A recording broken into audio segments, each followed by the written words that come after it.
क्या आपने पिज्जा हट का पिज्जा खाया है या KFC में चिकन चटकाया है, कोस्टा की अंग्रेजी कॉफी पी हो या वांगो की फिल्टर कॉफी, इन चारों में से किसी भी ब्रांड में कुछ भी खाया हो, पैसा गया है सिर्फ एक कंपनी को, देवयानी इंटरनेशनल लिमिटेड। ये वो कंपनी है जिसकी पिछले 3 साल में सेल 3 गुना बढ़ गई है। ये वो कंपनी है जिसकी 2024 की सेल थी 3556 करोड़ रुपए, यानी 10 करोड़ रुपए की सेल पर डे। ये पूरे इंडिया में 1557 आउटलेट चलाती है और इंडिया के बाहर 364, यानी कुल मिला के लगभग 2000 आउटलेट का संचालन एक कंपनी करती है। अब इसमें KFC के कितने, पिज्जा हट के कितने, कोस्टा कितने, वो वीडियो में डिटेल में बताऊंगा। और सबसे मजे की बात, ये चारों ब्रांड इस कंपनी के और नहीं है, ये तो चारों ब्रांड की फ्रेंचाइजी चला रहा है, असली मालिक तो कोई और है। तो सोचो, 4 किसी दूसरे के ब्रांड की फ्रेंचाइजी लेके इतना रेवेन्यू भी कर लिया और स्टॉक मार्केट में कंपनी लिस्ट कर दी और कंपनी की वैल्यूएशन है 20,000 करोड़। और जो इसके ओनर है वो है रवि जयपुरिया और उनकी नेटवर्थ है 1,10,000 करोड़। अब वो बोलोगे राहुल भाई ये कैसे हो गया यार, कंपनी की जब वर्थ 20,000 करोड़ है तो ओनर की 1,10,000 करोड़ कैसे हो गई? अरे पूरी वीडियो देखो, डिटेल में बताऊंगा और मां कसम मजा आ जाएगा। मैं साथ में ये भी बताऊंगा कि जब ये फ्रेंचाइजी चला रहा है तो इन फ्रेंचाइजी का असली ओनर कौन है, किसकी है पिज्जा हट और किसका है KFC।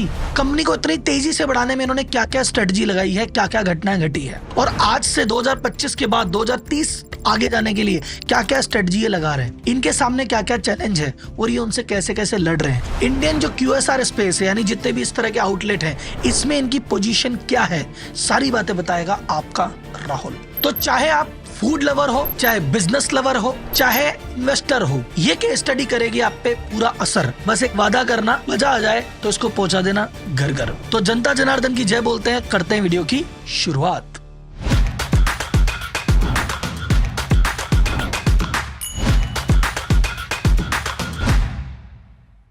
देवयानी इंटरनेशनल जो आज की कहानी का हीरो है, ये तो चला रहा है फ्रेंचाइजी। तो फ्रेंचाइजी का ओनर कौन है, पहले वहां से चालू करते हैं, फिर आएंगे देवयानी पे, ठीक है? तो भाई साहब शॉक होने के लिए तैयार हो जाइए। पिज्जा हट का असली ओनर है पेप्सी। ये चालू की थी 2 भाइयों ने, पर 1977 में पेप्सी ने पिज्जा हट खरीद ली। KFC का असली ओनर है पेप्सी। ये चालू की थी कर्नल सैंडर्स ने, जिनकी फोटो KFC में आती ना, 65 साल की उम्र में इन्होंने चालू की थी कंपनी। बाद में ये भी कंपनी पेप्सी ने खरीद ली 1986 में। तो KFC का मालिक कौन? पेप्सी। फिर एक टाको बेल करके आजकल ब्रांड चल रहा है, आपने देखा होगा, उसको भी 1978 में खरीद लिया। उसका भी ओनर कौन है?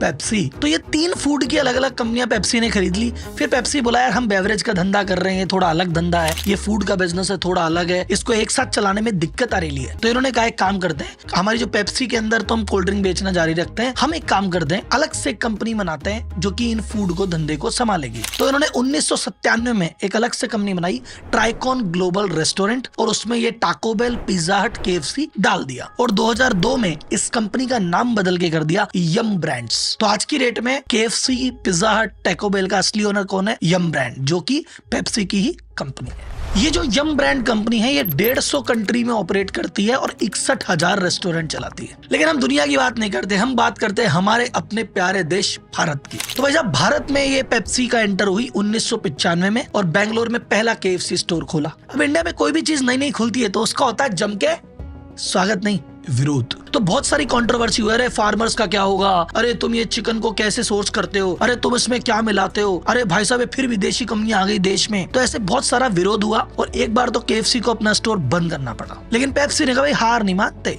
हम वापस आएंगे। 96 में अब की बार बोले KFC छोड़, पिज्जा हट ओपन करते हैं। तो 96 में ओपन किया पिज्जा हट और वो भाई साहब बढ़िया चला, उसकी सेल अच्छी हुई, 1 स्टोर खुला, 2 खुला, 4 खुले, धीरे धीरे स्टोर खुलने लग गए। तो कंपनी ने कहा भाई साहब ये क्या बात है, हमने KFC खोला, हमने पिज्जा हट खोला, इसको रेस्पॉन्स नहीं मिला, इसको मिला, बात क्या है? तो आंसर निकल के आया फ्रेंचाइजी। पता चला कि यार KFC के स्टोर तो कंपनी खुद खोल रही थी, खुद चला रही थी और उसको भाई साहब दिक्कत आ रही थी, न तो सेल हो रही थी, न प्रॉफिट आ रहा था, मजा ही नहीं आ रहा था। और पिज्जा हट के स्टोर बढ़िया परफॉर्मेंस लेकर रहे थे क्योंकि वो फ्रेंचाइजी मॉडल पे काम कर रहा था, उसमें कंपनी नहीं थी, कंपनी किसी को फ्रेंचाइजी देती थी। तो फ्रेंचाइजी मॉडल पे इन्होंने ऐसे देखा कि जो फ्रेंचाइजी लेता है वो एक लोकल बंदा फ्रेंचाइजी लेता है, वो आसपास के मार्केट को समझता है और वो खुद ओनर है, खुद का पैसा लगा हुआ है, तो मेहनत करके काम करता है, थोड़ी कॉस्ट भी कम होती है। तो उन्होंने कहा एक काम करते हैं, ये वाला मॉडल ठीक है, खुद के स्टोर स्टोर नहीं खोलते, अपन फ्रेंचाइजी देते हैं। अच्छा, ग्लोबली भी इनका यही मॉडल चल रहा है, ग्लोबली भी ये खुद के स्टोर कम खोलते हैं, फ्रेंचाइजी ज्यादा देते हैं। तो पहला सवाल भाई किसको दे, कौन लेगा फ्रेंचाइजी? तो उन्होंने कहा भाई साहब एक बंदा है, अब ये सारा तामझाम किसका है? पेप्सी का ही तो है। तो पेप्सी ने कहा जी साहब हमारा इंडिया में एक बंदा है रवि जयपुरिया करके, हमारी पेप्सी की बॉटलिंग का काम वही देखता है और बढ़िया सिंसियर आदमी है, मेहनती आदमी है, आप उसको मौका दीजिए। उसने कहा भाई साहब मैं रेडी फॉर द रिस्पॉन्सिबिलिटी। अब आई हमारी कंपनी के हीरो की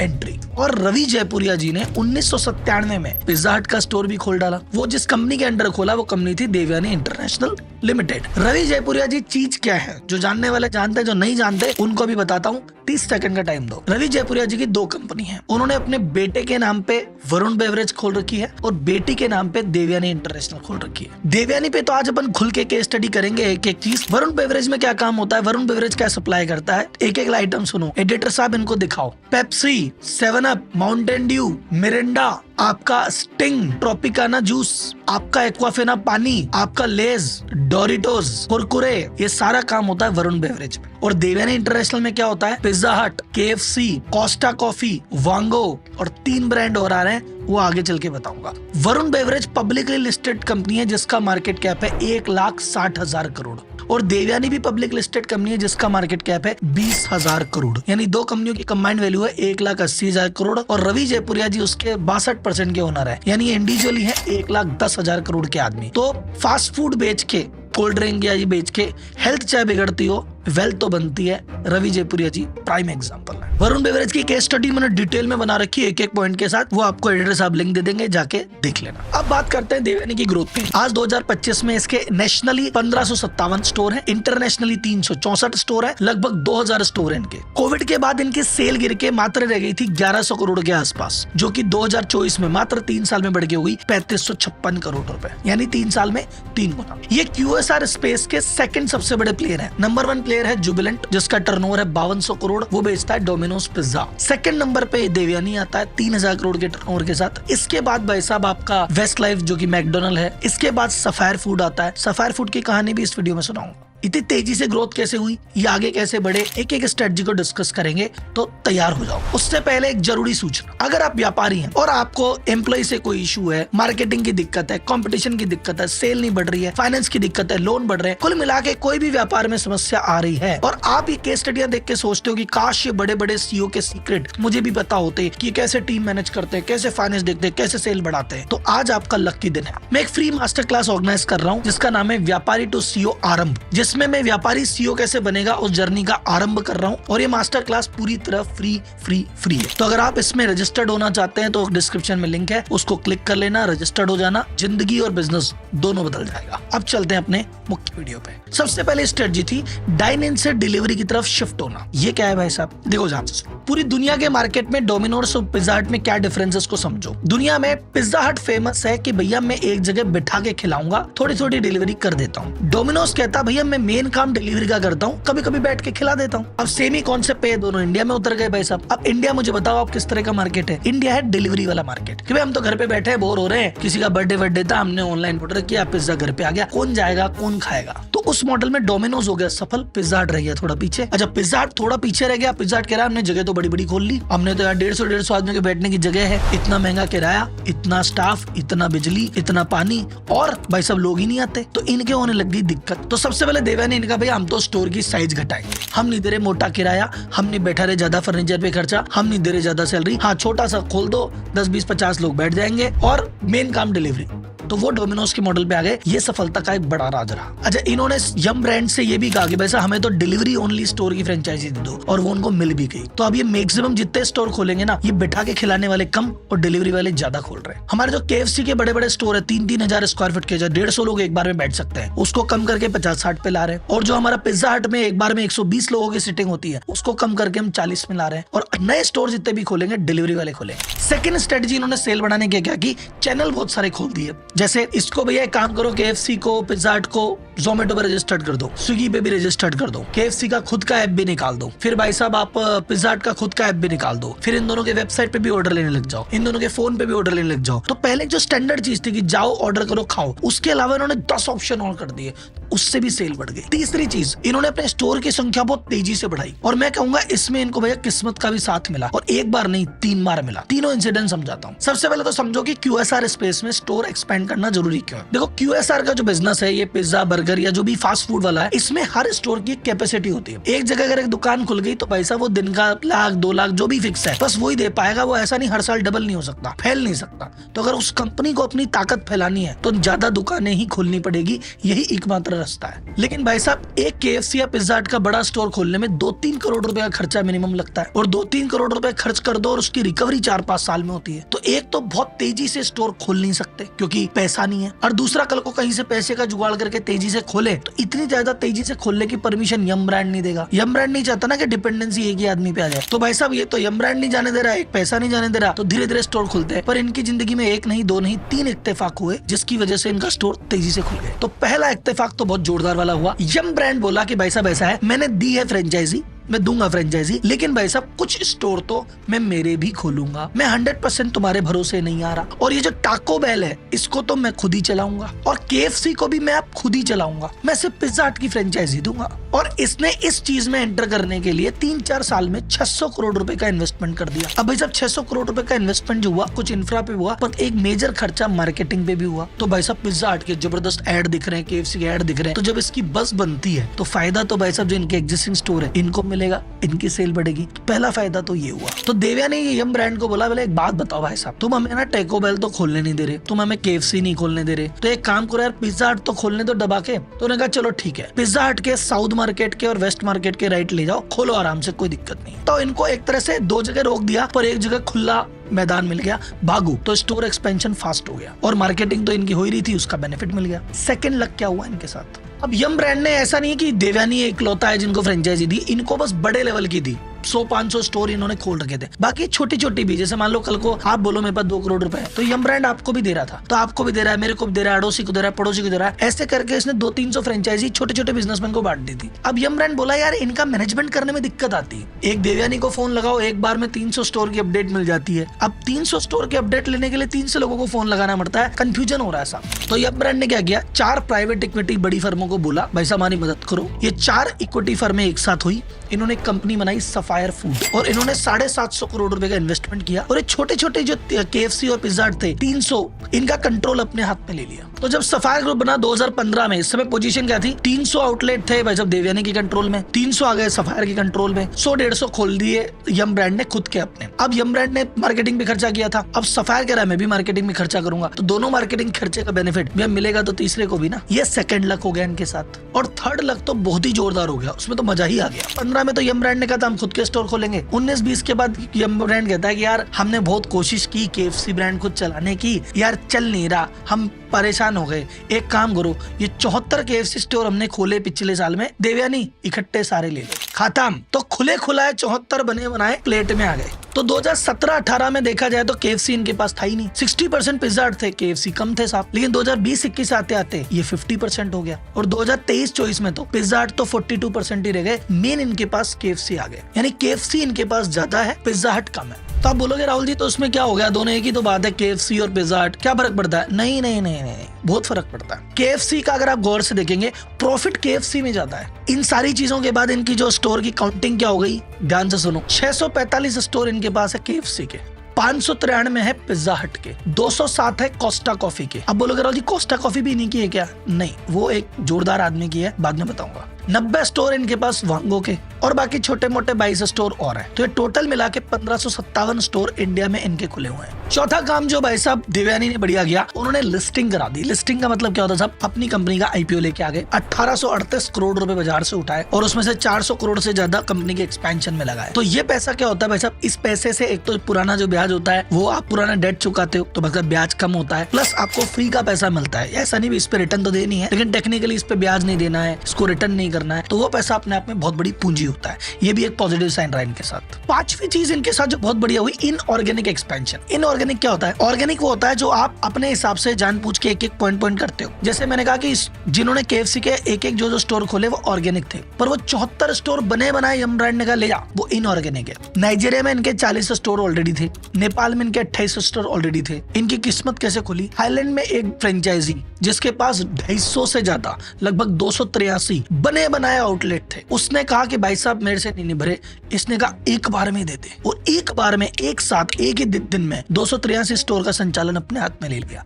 फट सी, जहां इंटरनेशनल मार्केट से 7% रेवेन्यू आता था, वो रेवेन्यू बढ़ के सीधा 32% पहुंच गया। अब आप बोलोगे भाई साहब ये कंपनी के तो मजे ही मजे हैं, चांदी ही चांदी, स्टोर पे स्टोर खोल रहे हैं, रेवेन्यू पर रेवेन्यू बढ़ रहा है, कमाई पे कमाई हो रही है। भाई साहब किसी भी बिजनेस में ऊपर से देखने में सब अच्छा लगता है, अंदरूनी बहुत सारे चैलेंजेस होते हैं। इसके क्या क्या चैलेंज है और ये इसको पार करने के लिए क्या क्या कर रहा है, समझते हैं वीडियो के कंक्लूजन की तरफ। और सुनो, वीडियो में अब तक अगर मजा आ गया हो तो कमेंट लिखो जोरदार, लाइक करो और शेयर करो यार दोस्तों के साथ। पहला चैलेंज क्या है? Increasing competition. भारत में भाई साहब एक गेम है, तुम कुछ भी चीज सफलतापूर्वक कर लो, उसमें कंपटीशन आ ही जाएगा। देवयानी की सबसे ज्यादा रेवेन्यू कहां से आ रही है? KFC से। सबसे ज्यादा प्रॉफिट कहां से आ रहा है? KFC से। अब KFC क्या बेचता है? चिकन। उसके अगेंस्ट जुबिलेंट फूड जो कि अभी डोमिनोज चलाता है, वो पोपाय करके ब्रांड लेके आ रहा है, वो भी चिकन का ब्रांड है। और उन्होंने कहा भैया हम तो आने वाले 5 साल में 1000 करोड़ का टारगेट लेके बैठे। तो भाई साहब 1000 करोड़ का टारगेट अचीव करने में देवयानी को तो 20 साल लग गए, वो 5 साल का टारगेट लेके बैठा है। तो अगर पोपाय चिकन का एक ऑप्शन और आएगा तो आप कितने ही KFC के भक्त तो आप बोलेंगे यार एक बार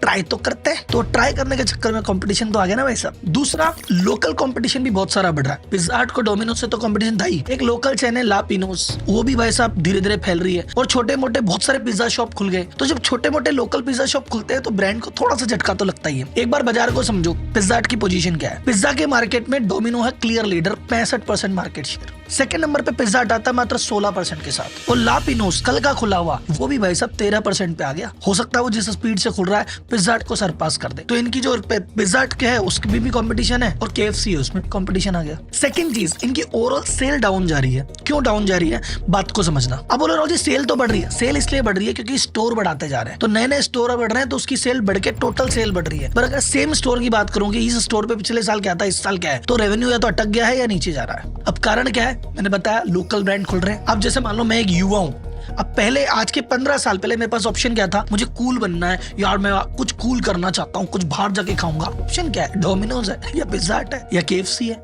ज्यादा ऑप्शन नहीं था। अब एक यूथ बंदा कूल अगर निकलता है तो उसके पास क्या ऑप्शन है? अरे बोले साहब पोपाय भी आ गया, डंकिन डोनट भी है, टाको बेल भी है, इंडियन लोकल ब्रांड में भाई साहब वाव मोमो भी दिख रहा है, मेरे को भाई साहब लोकल पिज्जा वाला भी दिख रहा है, मेरे को ला पिनोज भी दिख रहा है, PVR भी आ रहा है। तो इतने सारे लोग स्पेस में एंटर कर गए कि मेरे को खाना तो एक ही, इस सैटरडे एक ही चीज तो खानी है। अब 10 ऑप्शन है तो मैं कितनी बार पिज्जा में बार बार जाऊंगा, हर बार अलग चीज ट्राई करूंगा, तो सबका कलेक्टिव नुकसान हो जाएगा। वो इनको साफ दिख रहा है। तीसरा जो एक चैलेंज या झटका कह सकते हैं, यम ब्रांड ने KFC और पिज़्ज़ा हट तो इनको दिया। इस समय यम ब्रांड का इंटरनेशनली जो ग्रोथ हो रही है वो एक ब्रांड के पीछे हो रही है, टाको बेल। और टाको बेल भाई साहब गजब तरीके से फैल रहा है। तो इन्होंने कहा भाई दे दो हमको भी। इन्होंने कहा यार भाई तुम पे ज्यादा ही डिपेंडेंसी आ जाएगी, सब कुछ तुम्हें दे दिया। तो टाको बेल यम ब्रांड ने इनको न देके डाबर ग्रुप को दिया कि भाई तुम चलाओ टाको बेल। जिसमें कंपटीशन है वो इनके पास है और जिसमें ग्रोथ है वो दूसरे के पास गया। सेकंड एक बात भूल गया, बीच में जो सफायर फूड आया था कंपटीशन, अब उसको भी तो थोड़े राइट दे रखे हैं यम ब्रांड ने, तो इनका भी तो कंपटीशन है। पहले तो छोटे मोटे से लड़ रहे थे, अब तो बराबर का इनके टक्कर में खड़ा है ब्रांड। अच्छा, उसको जितनी भी टेरिटरियां यम ब्रांड ने दी है वो सारी हाई GDP स्टेट है। जो बड़ी बड़ी स्टेट है जब पैसा ज्यादा है, वो वाली सारी सफायर के पास है। इनके पास वो स्टेट है जो थोड़ा कम पैसा खर्च करती है। अब बात करते हैं भाई साहब अगर इतने चैलेंज है तो ये कैसे रेवेन्यू बढ़ाएगा, कैसे प्रॉफिट बढ़ाएगा? सिंपल आंसर है, सबसे पहला आंसर, ये अपने अंदर के ब्रांड्स बढ़ाएगा। 2005 में ही इन्होंने कोस्टा कॉफी ब्रांड चालू कर दिया था। और कोस्टा कॉफी किसका है, मैंने रिसर्च किया तो मुझे शौक लगा थोड़ा सा। किसका ब्रांड है पता है? सारा जीवन इनकी वरुण बेवरेज से लेके सफायर सब पेप्सी पे डिपेंडेंट है, और कोस्टा कॉफी कोको कोला का ब्रांड है। देवयानी कह रही भाई साहब क्या है, तुमने भी तो टाको बेल किसी और को दिया, तो हम भी तो किसी और का ले लेंगे, क्या हो गया? फिर उन्होंने लोकल साउथ इंडियन एक कंपनी से टाइप करके वांगो, जो कि फिल्टर कॉफी, डोसा, मेदू वड़ा देती है, उसके साथ टाइप करके उसकी ब्रांच ले ली। और अभी ये 3 नए टाइप इन्होंने और किए हैं। एक मलेशियन ब्रांड है टी लाइव, जो कि चाय देता है अलग अलग वैरायटी में, उसके साथ टाइप किया है, उसको इंडिया लेके आ रहे हैं। कनाडा की फ्रेंचाइजी है न्यूयॉर्क फ्राइज करके, जो कि फ्रेंच फ्राइज देते हैं, जो कि हॉट डॉग देते हैं, उसकी फ्रेंचाइजी ले ली, उसको इंडिया लेके आ रहे हैं। एक एशियन ब्रांड है सानू किचन, जो कि थाई चीजें देता है, उसको भी इंडिया लेके आ रहे हैं। तो अब क्या, क्योंकि नए नए ब्रांड है, इनको इंडिया में कोई जानता नहीं है, लेकिन एक एक्सपेरिमेंट तो करें, कब तक 3-4 ब्रांड के भरोसे बैठे रहेंगे। तो इनके पास अब टोटल 7 ब्रांड हो गए। KFC पिज्जा हट में तो मोटी रॉयल्टी देनी पड़ती है यम ब्रांड को, अबे नए नए ब्रांड है तो इनको रॉयल्टी भी थोड़ी कम देनी पड़ रही है। और पिज्जा हट KFC जैसे बड़े बड़े टारगेट भी नहीं है, ये अपनी मर्जी से धीरे धीरे हौले हौले स्टोर खोल रहे हैं। दूसरी टेक्निक, दूसरी चीज जो इनके फेवर में है कि इनको ये थाईलैंड में जब 200-250 से आउटलेट एक बार मिल गए, तो अब ये नजर इनकी इंटरनेशनल एक्सपेंशन में है कि और कोई कंट्री में एंटर कर जाए और वहां हमारी ग्रोथ कर लें। तीसरी चीज, अभी हमने कहा कि सफायर से इनका कंपटीशन है, पर सफायर से कंपटीशन में सफायर के पास हाई GDP वाले स्टेट है, पर इनके पास सफायर की तुलना में 2 बेनिफिट है। पहला, सफायर के पास जो पैसा खर्च करने वाले अमीर राज्य हैं वो उनके पास है, लेकिन इसके पास जो राज्य हैं वो ज्यादा नॉनवेज खाने वाले राज्य हैं। तो जो राज्य ज्यादा नॉनवेज खाते हैं, जहाँ की पॉपुलेशन नॉनवेज ज्यादा है, जहाँ पोल्ट्री फार्मिंग को करते हैं, वहां पे इनके स्टोर ज्यादा है, तो KFC की सेल बढ़ेगी। एंड सेकंड चीज, सफायर को जो फ्रेंचाइजी मिली हुई है वो मेजोरिटी उन चीज की मिली है जो डाइन इन रेस्टोरेंट है। ये डिलीवरी वाले की जो सारी फ्रेंचाइजी ले रखी है इन्होंने ले रखी है, तो ये एक इनको एडेड एडवांटेज है। तो भाई साहब, ये थी देवयानी इंटरनेशनल की पूरी कहानी, कैसे चालू हुई, क्या करती है, क्या चैलेंज है, क्या स्ट्रेटजी है, क्या फ्यूचर चीज है। आपको इसमें क्या अच्छा लगा कमेंट में बताइए, क्या इसमें आप और जानना चाहते हैं कमेंट में बताइए। और ये पूरी केस स्टडी के बाद और कोई ऐसी कंपनी आपके दिमाग में आ रही है जिस पे मुझे केस स्टडी करनी चाहिए, वो भी कमेंट बॉक्स में बताइए। तो अगली वीडियो में जल्दी हाजिर होंगे, तब तक के लिए धन्यवाद, जय हिंद। और हाँ, व्यापारी लोगों, जाते जाते हो व्यापार TCO आरंभ का रजिस्ट्रेशन जरूर कर लेना, जैसे देवयानी की जिंदगी बदली है आपकी बदल जाएगी। सी यू। अच्छा भाई लोगों, जाते जाते एक और महत्वपूर्ण सूचना, मैंने मेरा पॉडकास्ट चैनल चालू किया है राहुल मल्दिया पॉडकास्ट के नाम से, और हर बुधवार वहां पे मैं नए नए गेस्ट लेके आ रहा हूँ। मोस्टली एंटरप्रेन्योर्स हैं, स्टार्टरप्रेन्योर्स फाउंडर्स हैं, जिन्होंने बड़ी बड़ी कंपनियां बनाई है, बेची है, तो उनकी कहानियां, कैसे बिल्ड किया, क्या बनाया, या अलग अलग फील्ड के एक्सपर्ट लेके आ रहा हूँ, जिससे आपको एंटरप्रेन्योरशिप के बारे में, स्टार्टअप के बारे में और अलग अलग फील्ड की गहराई से नॉलेज मिलेगी, जैसे मैं वीडियोज में देता हूँ। तो मुझे आपका प्यार वहां पे चाहिए, तो उस चैनल पर जाओ, सब्सक्राइब करो, उसके व्यू बढ़ाओ, और भाई साहब आप मेरे व्यू बढ़ाओ, मैं आपकी नॉलेज बढ़ाता हूँ। ये हो अपने बीच मेरी डील। और पॉडकास्ट चैनल में आपकी तरफ से कुछ सजेशन हो, कुछ यूनिक चीज जो मुझे करनी चाहिए, कुछ तरह के गेस्ट से मुझे बुलाने चाहिए, मुझे कमेंट बॉक्स में जरूर बताइए।